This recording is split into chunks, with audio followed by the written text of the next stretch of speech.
मापन कार्यक्रम सूचकाङ्क के हुनु पर्ला भन्ने विषयमा चाहिँ अब हामी सोच्ने बेला आइसकेको छ। र म यसको सन्दर्भमा म के भन्छु भनेदेखि यो अरू परम्परागत वन जस्तो चाहिँ यसका मापन हुँदैन। यो हैसियत बिग्रिएको वन भनिएको छ त्यसको अथवा डिग्रेडेसनको जमिनहरूका त्यसका चाहिँ त्यसलाई के भन्छ क्यारेक्टरिस्टिकहरूलाई त्यसका मापनका सूचकाङ्कहरूलाई मै रहेर राष्ट्रिय र अन्तर्राष्ट्रिय मापदण्डका दिगो वन व्यवस्थाका मापदण्डलाई नै आधार मानेर यो बनाउनुपर्छ भनेदेखि यसलाई दिगो सूचकाङ्क बनाउनुपर्छ भन्नेमा मेरो छ। र यसमा जहिले पनि के छ त अन्तर्राष्ट्रिय मापदण्ड मैले धेरै लिटरेचर रिभ्यू गर्न मौका गर्नु पर्यो। 50औं भन्दा बढी चाहिँ त्यसमा चाहिँ डिफिनेसन्सहरू यसका आएका छन्। मैले त्यसको मूल कपीमा यसमा राखेको छु। र सबैभन्दा जेनेरिक डिफिनेसन त्यसले के भन्छ त भने इकोसिस्टमको अथवा फरेस्ट डिग्रेडेसन चाहिँ जहिले पनि इकोसिस्टमको क्यापासिटी जुन फरेस्ट प्रडक्टहरू र इन्भाइरोमेन्टल बेनिफिट्स जुन मैले प्रड्युस गर्नुपर्ने हो त्यसको क्यापासिटीमा आएको स्खलन अथवा ह्रासलाई नै यसले जनाउँदो रहेछ। र यसैलाई आधार मानेर चाहिँ विभिन्न राष्ट्रिय र अन्तर्राष्ट्रिय स्तरमा चाहिँ यस्तो कुरो भएको रहेछ। 2010 र 2012मा पनि युएनबाट यसको चाहिँ फरेस्ट डिग्रेडेसनको बारेमा एउटा साझा बुझाइ भन्नेको निस्किएको लिटरेचर निस्किएको रहेछ। यी सबैलाई सारांशमा गर्दाखेरि जम्मा 5वटा मुख्य इन्डिकेटरहरू चाहिँ मैले डिग्रेडेसनको भेटाइयो। त्यसमा चाहिँ उत्पादनमा भएको चाहिँ परिवर्तन, बायोलोजिकल डाइभर्सिटी, प्रोटेक्टिभ फङ्सन र अनयुजुअल डिस्टर्बेन्समा गुडी बतास आगो डढेलो इन्भल्भ पर्दो रहेछ। र अनि कार्बन स्टोरेज पनि यसमा थपिएको रहेछ। त यी सबै चिजले गर्दाखेरि के छ त यो प्रोडक्सनको हिसाब किताब भन्दा ग्रोइङ स्टक, ग्राउन्ड कभरेज र एनटिएफपीका सङ्ख्याहरू चाहिँ मेजर इन्डिकेटर छन्। पहिलोमा इकोसिस्टमको स्टेट कस्तो थियो हिजो, आज कस्तो छ र फ्रेगमेन्टेसन डिग्रेडेसन भनेको फ्रेगमेन्ट यदि सहमतहरू भएन भने हामीले जुन कुरा गरिरहेको छौँ फरेस्ट रिसोर्स पनि राम्रोसँग म्यानेज गर्न सक्दैनौँ र ओभरअल चाहिँ विभिन्न संरक्षणका कुराहरू गरेर चाहिँ फरेस्ट कन्डिसन इम्प्रुभ भएको छ। र भइरहेको पुरानो बिरुवाहरूलाई संरक्षण गरेर अथवा नयाँ स्पिसिसहरू इन्ट्रोडक्सन गरेर चाहिँ फरेस्ट कन्डिसन इम्प्रुभ भएको छ। र फरेस्ट कन्डिसन इम्प्रुभ भइसकेपछि गली इरोजन कन्ट्रोल भएको छ, ल्यान्डस्लाइडहरू कम भइरहेको छ। त्यसै गरी उहाँले चाहिँ पहिलाको चोरी कटानी अथवा निकासी गर्ने जुन चाहिँ प्रक्रिया थियो त्यो सबै टोटली चाहिँ प्रोटेक्सन गरिसकेपछि त्यसले गर्दा उहाँहरूको चाहिँ फरेस्ट कन्डिसन इम्प्रुभ हो। र त्यसले गर्दा सबै यो इन्कम जेनेरेसनको फरेस्ट प्रडक्ट पनि एभाइलेबिलिटी बढ्यो। र विभिन्न उहाँहरूले चाहिँ आएको जुन सेभिङ एन्ड क्रेडिटको कुराहरू छ त्यसबाट पनि उहाँहरूले केही पैसाहरू चाहिँ कलेक्सन गर्न सक्नु भएको छ। Forest management system, this reserve forest has been playing a major role in conserving forests for the past years and also has succeeded in just improving the forest cover in previously degraded land. So it was found to be essential to just assess the carbon stock in the reserve forest. Now the objectives of my study were to estimate the above-ground carbon stock, above-ground starting carbon stock, below-ground that is root carbon stock, and leaf-litter, herb and grass carbon stock, and carbon stock in the forest floor of the reserve forest. And resource questions were, what is the carbon contribution by the different carbon pools in the reserve forest? And what is the general trend of the carbon, soil carbon in reserve forest according to soil depth? And research hypotheses were set as the null hypothesis, there is no significant difference in total carbon stock of reserve forest. विभिन्न carbon पुलको कन्डिसनमा चाहिँ हामीले carbon सिक्वेस्टर भएको पाउँछौँ। त्यसले चाहिँ यो लिजोल्डको फरेस्ट्रीको एक्टिभिटिजलाई चाहिँ अधिक उपादेयताहरूमा चाहिँ प्रभाव पारेको हुन्छ भनेर हामीले भन्न सक्छौँ। र मेरो स्टडीको खास गरी अब्जेक्टिभ चाहिँ 2वटा छ। खास गरी 2वटा साइटहरू बिचको चाहिँ कार्बन स्टकको तुलना गर्ने र त्यो 2वटा साइटहरूमा भएका परम्परागत भूपयोग प्रणालीहरू बिचको चाहिँ कार्बन स्टकको चाहिँ तुलना गर्ने, यो 2टा हो। र त्यसमा चाहिँ खास गरी मैले टेस्टको रूपमा त गरेको छैन, तर नर्मल्ली यसलाई चाहिँ दुवै परम्परागत भूपयोग प्रणाली र हाम्रो कबिलियती वनको चाहिँ उपयोग प्रणालीमा चाहिँ कार्बन सिक्वेस्ट्रेसनमा खासै फरक पर्दैन भन्ने त्यसलाई लिएर मैले चाहिँ मेरो अध्ययन चाहिँ गरेको छु।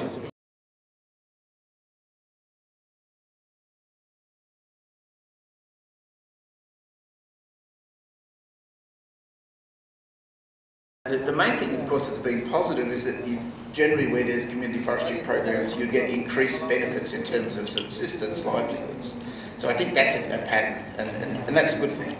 But in terms of actually reducing poverty, that's a bit more problematic. One of the biggest difficulties we have in trying to discuss this issue is that the outcomes are really badly documented. I attended a conference, a World Conservation Congress in 2001, maybe 2000, I'm trying to remember which year it was, 2001 in Amman in Jordan. And at that I was asked to do a similar job as this. And I couldn't find any clear documentation of projects, the community forestry projects, that had actually really demonstrated poverty reduction.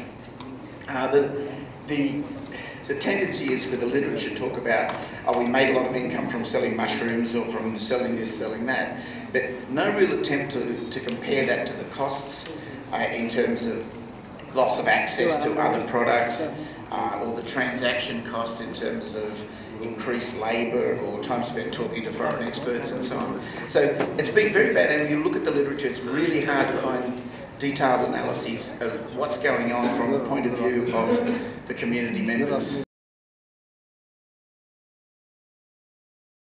FAO has been promoting participatory forestry for decades through a range of various projects and programs. Participatory forestry is also a part of an integral part of broader global programs of FAO, and these include the UN REDD program, which of course addresses climate change mitigation adaptation. There is the Forest Landscape Restoration Mechanism, which will be rolled out in June or next month in Rome. We've also been implementing the National Forest Program Facility, which some of you may be aware of. This has now changed its name to Forest and Farm Facility, and Nepal is actually one of the target countries for support under this program.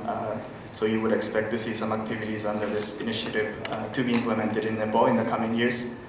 We've also coined the phrase climate smart agriculture, which has been widely adopted by various international development partners.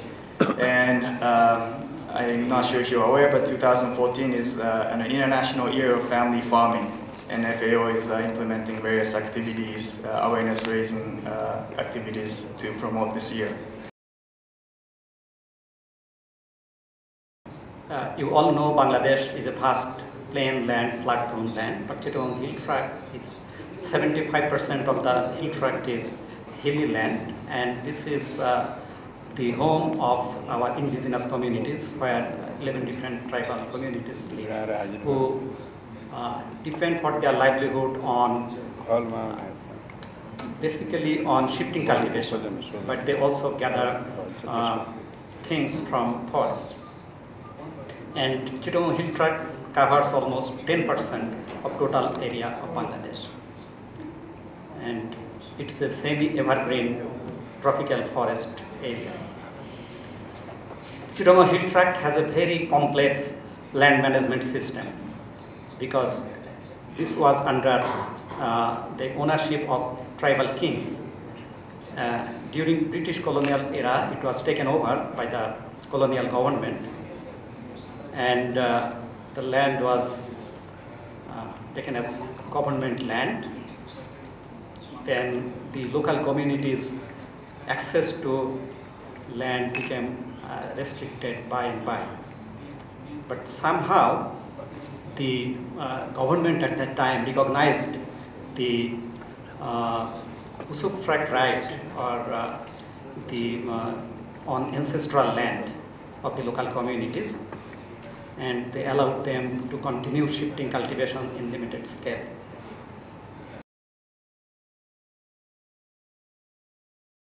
This is about forest management and livelihoods. So again, in our neighboring country, this is a burning topic, and I'm going to look at a specific project which Paul Ryan was a consultant on, and we have a very forward-looking program manager in the state of Andhra Pradesh.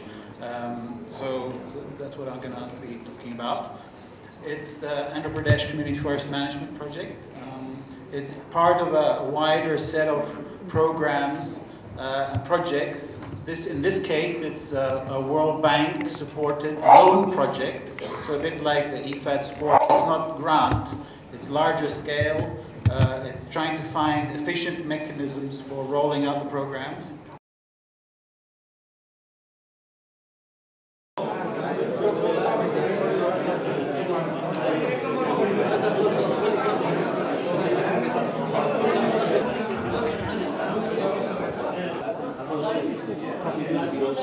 And our particular interest. And then काममा लगाउन सकिन्छ कि त्यसकारण हामीले त्यो linkage र unified किसिमले exact support भयो भनेदेखि त एक्ज्याक्ट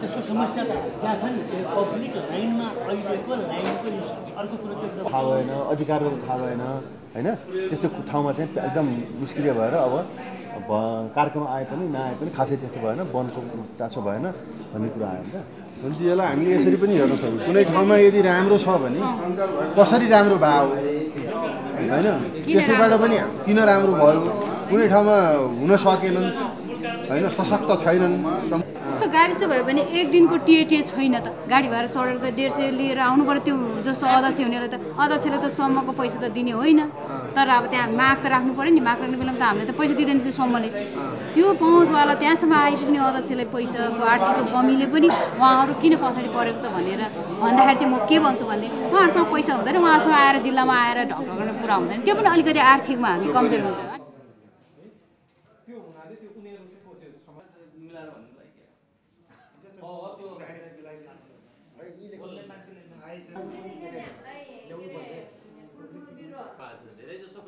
माटी नउठा के आउँछ त त्यसैले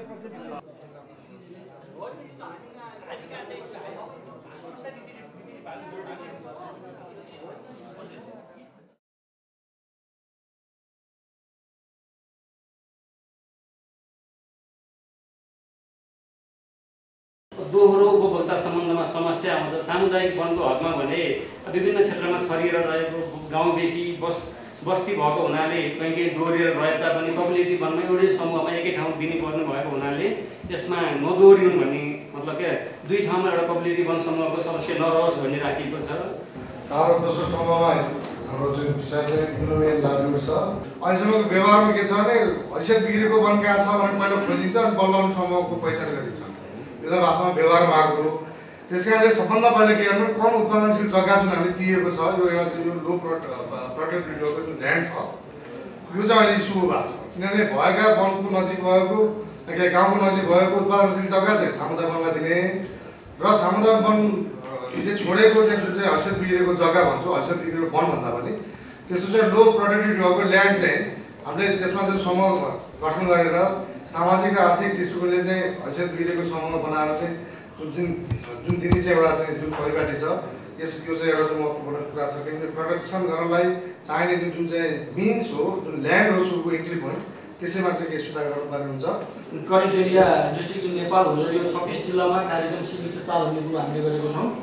अब यो मूल कारण यसको परियोजनाको त अवधारणाले गर्दाखेरि यो त्यतिकैमा सीमित भएको छ भन्ने छ। अब यसको समाधानको उपाय गर्ने कार्यक्रम विस्तार हो। यसको लागि वन तथा भू संरक्षण मन्त्रालय योजना आयोग अर्थ मन्त्रालय यसका जिम्मेवार निकायमा यिनीहरू बस्नु जस्तो हामीलाई लागेको छ।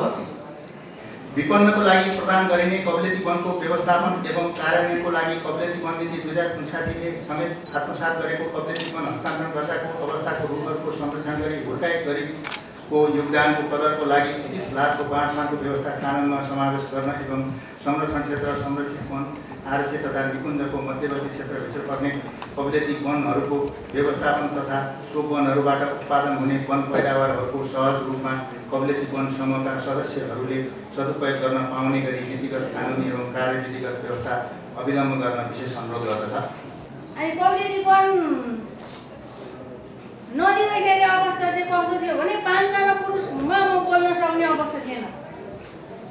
5 जना पुरुष देख्ने साथै म लुक्ने अवस्था थियो।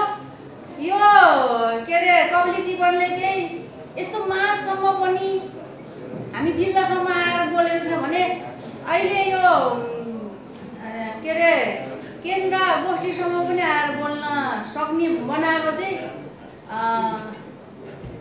जिल्ला वन कार्यालयलाई धन्यवाद दिनुपर्छ। अनि भेटनरीको डाक्टर साहबहरूलाई धन्यवाद दिनुपर्छ। अनि प्रचण्डको टाढा देशबाट चाहिँ गरिबहरू छ भनेर छाम्दै आउनु हुने विदेशी सङ्घ संस्थाहरूलाई धन्यवाद दिन्छु।